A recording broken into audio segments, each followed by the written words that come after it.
Alumnos, alumnas, bienvenidos a este nuevo episodio, Big Laurel, segunda parte del tema sobre el relieve, en el que vamos a analizar cuáles son los factores que determinan las distintas formas de relieve. Este epígrafe.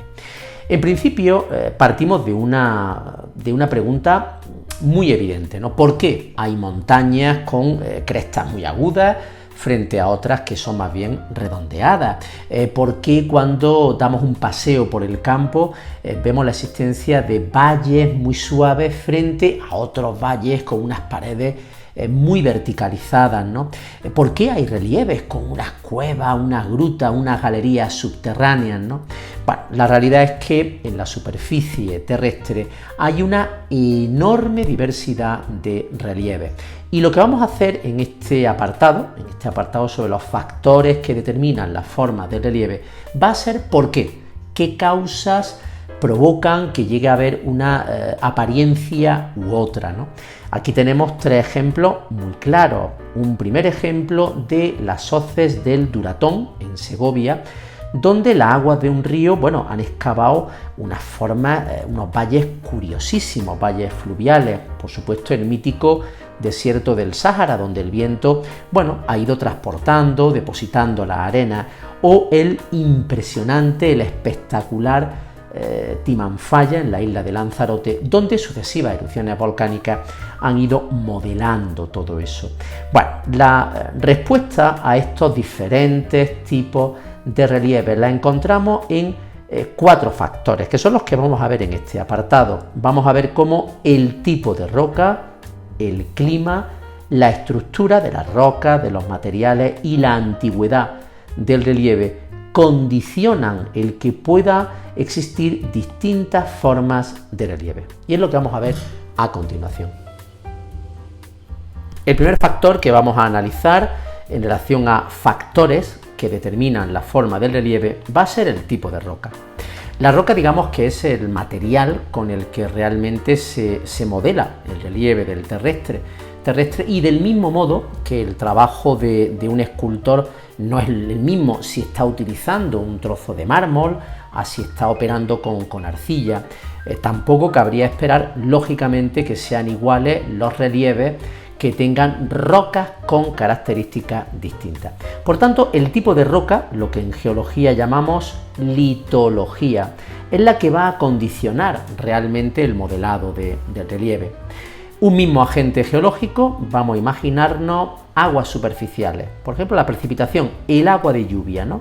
Imaginémonos un mismo agente geológico va a proporcionar relieves completamente distintos en función del tipo de roca que tengamos en una zona.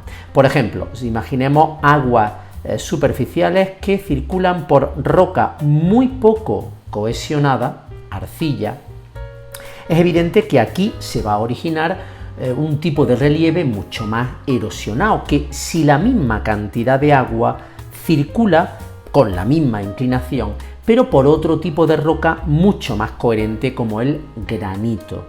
O por ejemplo, si el agua transcurre a través de roca muy soluble en agua, como el yeso, va a dar lugar a un tipo de relieve distinto que lo haría en el caso de que esas aguas circularan por rocas muy insolubles, ¿no? Como una cuarcita. Por tanto, en igualdad, en este caso del clima, del tipo de agente geológico, quien determina la forma del relieve es el tipo de roca, dado que éstas se van a erosionar y van a modelarse de forma completamente distinta. El clima. Si la litología, que hemos visto antes, el tipo de roca, fuera el único factor que determina ese modelado del relieve, claro, todas las zonas de la superficie terrestre que tuvieran un mismo tipo de roca, que fuera arcilla o que fuera granito, tendrían el mismo relieve, y sin embargo eso no es así.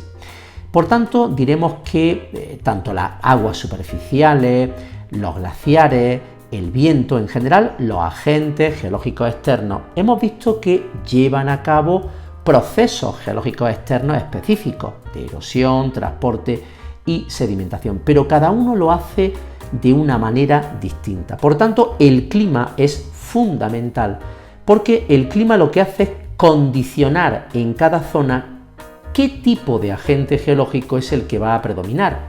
Por tanto, el clima influye en cuál de esos agentes geológicos, de tal modo que habrá zonas en las que predomine el agua frente a otras zonas en las que predomine el viento.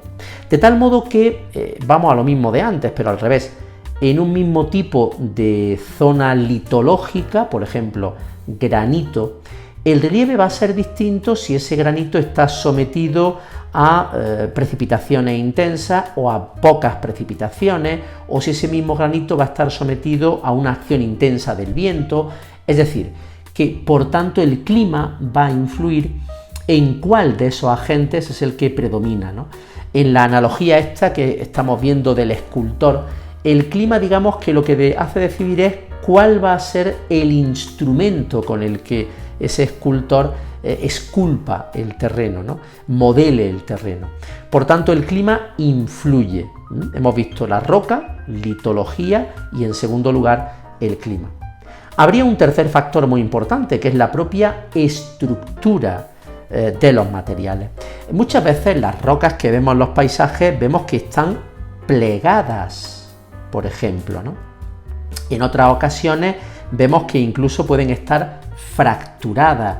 Eso hace que ese relieve tenga una forma muy concreta, y esa forma, condicionada por la estructura de los materiales, si son rocas plegadas o fracturadas, o bien si son rocas dispuestas en capas horizontales o en capas inclinadas, eso condiciona el modelado del relieve.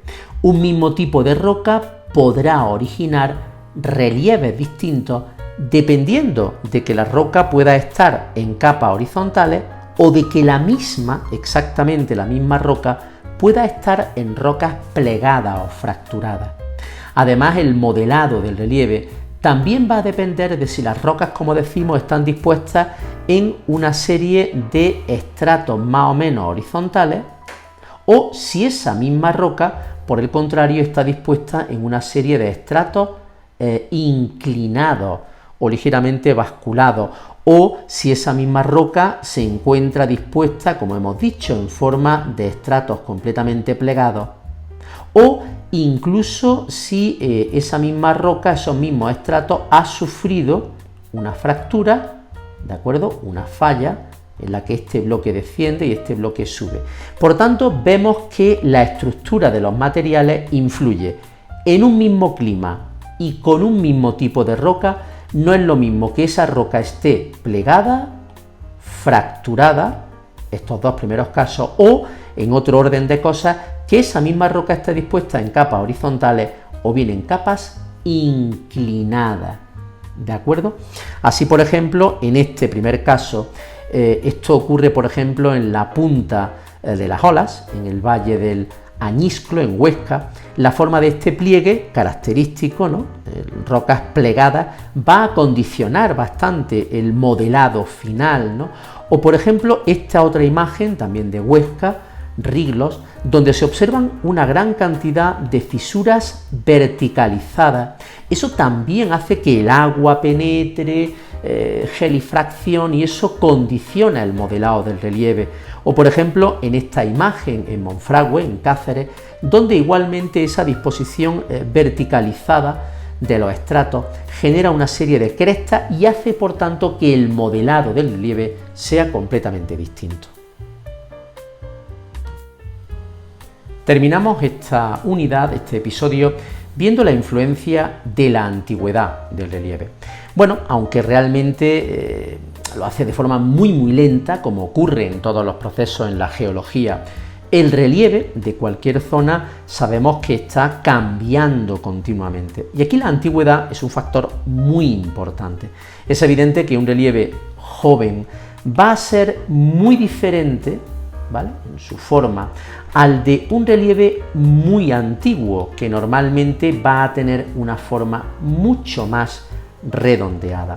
En consecuencia, diremos que en efecto el paso del tiempo, el transcurso, estamos hablando de evidentemente millones de años, lo que hace es transformar un relieve, en principio joven, en un relieve, bueno, vamos a llamarlo antiguo.